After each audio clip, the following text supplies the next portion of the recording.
How many of you ever studied a musical instrument when you were growing up? Okay, quite a few of you, and some of you younger children too. That's great. Here we are now in the age of AI, right? Artificial intelligence, and it's taking over everything. And one wonders, what's going to happen to music education? Is it going to change the way in which we teach students music or teach students how to play an instrument? Well, fact is, technology has been used in instrumental music study for a number of years. We have YouTube videos that students might view a piece, a performance that they might be working on. They might get some ideas on interpretation. They may want to confirm that a rhythm is accurate. You might want to get ideas on a pop piece and maybe some music they heard in their music video or in their various video games, I guess. So I've often used a recorded sort of sound music, a sound CD, to accompany students playing pieces, and mostly at the beginner level. This is something to kind of both enhance their ability to play with a steady beat, but also to help create sort of an association of the image or the symbol or the concept that we are sharing with the music. For example, we have rocket ships. This is where we are trying to clarify that the keyboard, the music going up the keyboard is higher.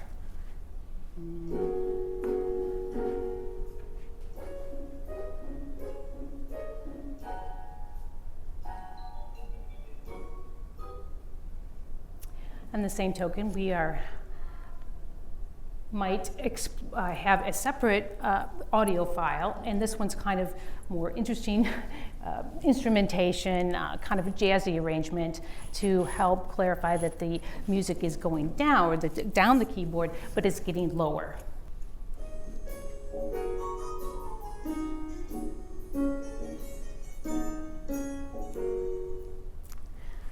Okay, now let's fast forward to AI. What we can do today is the tremendous leaps and bounds, right? We can now generate entire pieces of music, entire musical works, just from some simple prompts using an AI program. There was a female guitarist, a female vocalist, who was singing about a toxic relationship and kind of somebody didn't feel appreciated. So it was really very moving. It's been on YouTube and has had like 200,000 views. And it turns out the entire thing was generated by AI. And I watched this done actually in a news program. It was produced in a matter of about 10 seconds. And it had 3 verses of lyrics and chorus and the whole shebang. I mean, it was really sounded so professional.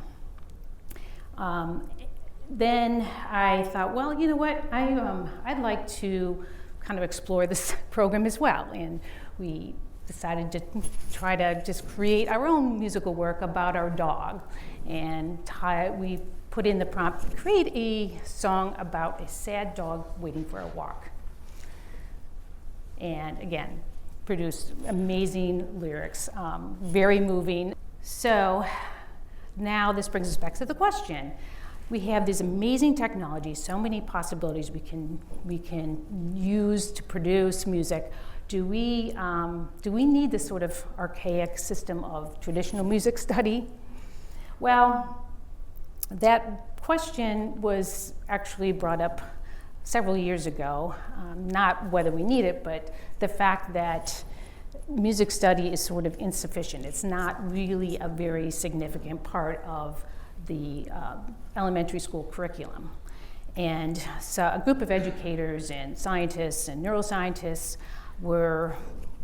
got together and created this very extensive study to demonstrate that, in fact, learning to read music has amazing benefits in terms of their intellectual and emotional and social growth and abilities. And in fact, that was one of the reasons why I started Music Blocks in 2017. This starts with the cognitive development, and this is explained in even greater detail in this book by Dr. Anita Collins. But cognitive development, we're talking about various stages and various levels, but it starts really at the very infancy stage, right, where we might be singing lullabies to our infant children or playing recorded music to soothe them or encourage them to fall asleep or whatever. But what's happening really is there is some brain development going on because they are tuning in their ears to start recognizing meaningful sounds and distinguishing that from noise, right? They're starting to make associations between symbols and sounds, which is an essential step to learning to talk and eventually learning to read. But it is when we move to a more active role, when the student starts to actually produce its own music and learns to read music and play it on an instrument, that's when the brain is activated in so many ways. That's where there's fireworks going off in the brain because they're using so many different senses, coordinating the visual, the audio, the motor skills, the area of the brain. And as such, does produce the benefits of enhancing working memory and executive functions. One of the theories is that in learning to read music, a student is really processing a vast amount of information. We're talking about pitch, rhythm, articulation, dynamics. And let me just demonstrate for you, just at even a very elementary level, at a very beginner piece, how much we have going on. We have, a pitch, learning specific landmark notes on a staff. And then we have the articulation. How do we need to play? How do we need to apply that music? And a short detached sound like this, or smooth and connected. And then again, and which hand is playing? What is the dynamic level? How long do we hold each note? And are the notes moving by steps or skips? I mean, this is just very, very simple, but you can imagine when they get into much more complicated, sophisticated music. They are reading multiple lines and they're applying key signatures and time signatures, and they're more complicated rhythms, right? We have so many different note values. So the whole thing just together, they're learning to listen and process and coordinate with their muscles and applying it to their instrument, just this massive amount of a working memory, producing or enhancing their working memory. Recognition of patterns.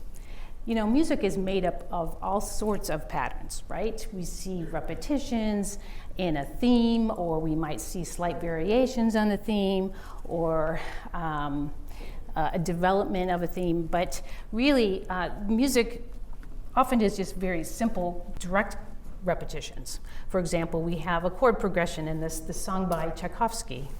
Let me put this up again.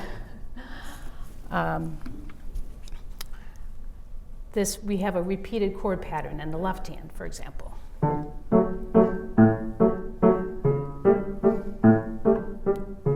So it kind of continues throughout the whole piece, right? A common chord pattern found in lots of different music.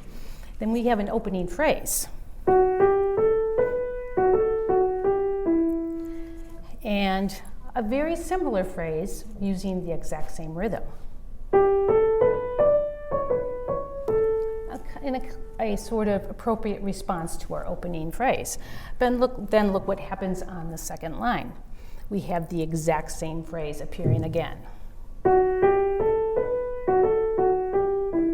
And then you think, well, the music seems like it needs to go somewhere, maybe back to a home base, right? That's sort of what a musician's ear tells them.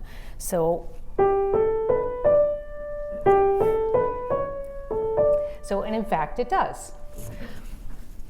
And this sort of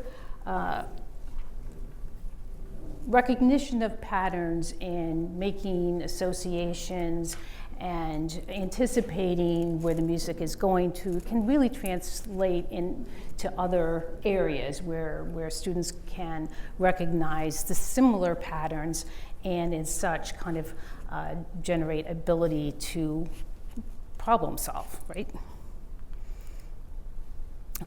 Musicians has found that music study will enhance brain plasticity.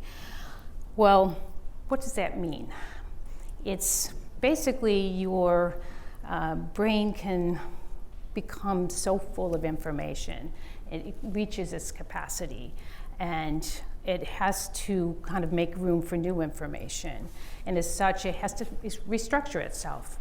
So it's thought that in music study, because they're using so many different senses together, coordinating the visual, the audio, the kinesthetic, that it creates these sort of pathways in their brain, both between the brain hemispheres and within each brain hemisphere.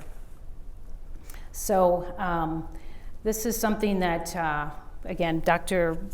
Collins talks about more in more detail, but it's sort of akin to cleaning out a storage room in your house to make room for more living space, or pruning a rose bush to make it stronger for the next season. Music study, again, because of this simultaneous use of different senses together, is thought to really promote focused attention. They're using their audio, their visual, and their kinesthetic, again, to kind of draw them into the music. And I'm telling you, this is so critical today because students are really struggling to maintain focus. I mean, they have limited attention spans because they're so focused on these quick bursts of information through their phone. They're sliding through social media or watching short videos. And honestly, the educators are concerned about the fact that students just don't slow down or have the patience or willingness to actually read a book. I mean, and we're talking about at the high school and college level. What else? Well, there is reduced anxiety. Gosh, that's another problem, right? We have so many students today who display anxiety. And certainly there are pressures in school and in sports, but I'm finding it just so prevalent. In fact, I had a student just last week who came in and apparently had this sort of tics every time they hit a wrong note. And the student is in first grade. And it's just become really an issue. And of course, they need that much more encouragement and positive reinforcement to continue to encourage them to move on. But once they achieve that sort of nailing it sort of accomplishment, if they do play perfectly or at their expectation, it's almost like a dopamine release in their brain. I mean, it is something that the greater the effort, the stronger the reward, right? And we're finding that if students do stick with it, I mean, music study can really generate this motivation to learn. And I'm telling you, this is so critical, especially in underserved communities, because these students, it's thought that they, because of their circumstances, lack this sort of growth mindset to improve their situation, to achieve their goals just through hard work and persistence. So with that, going back to our AI, is it useful? Of course, we need to learn to embrace AI because it is there, and it can offer us tools to possibly enhance our learning experience. Either audio tools to pick up maybe unstable rhythms, or video tools that might capture in the improper position of their hands, or holding a violin, or whatever it may be. I did have a student that was struggling with a triplet, playing 3 notes in the time of 1 beat, and in one hand, and in the other hand playing 2 notes in that same 1 beat. And this sort of 2 against 3 coordination is something it's fairly sophisticated, can be difficult, but she had done it several times. She'd done it in other pieces, she's done it in 2 against 3 scales, but for whatever reason, she kept coming into her lesson with this sort of uneven triplet throughout the piece. So she said, I probably should just be recording myself more often. And I thought, well, wouldn't that be a perfect AI application, to have something available right there in that point in time to prompt the student to make the correction, rather than waiting for after the fact and looking at a video. It's things like that I think would be useful. So yes, we should find ways for AI to enhance the learning process, but let's not forget that the underlying music study is learning to read this archaic system of music notation is really necessary to enhance the students' growth and development in so many ways. Thank you.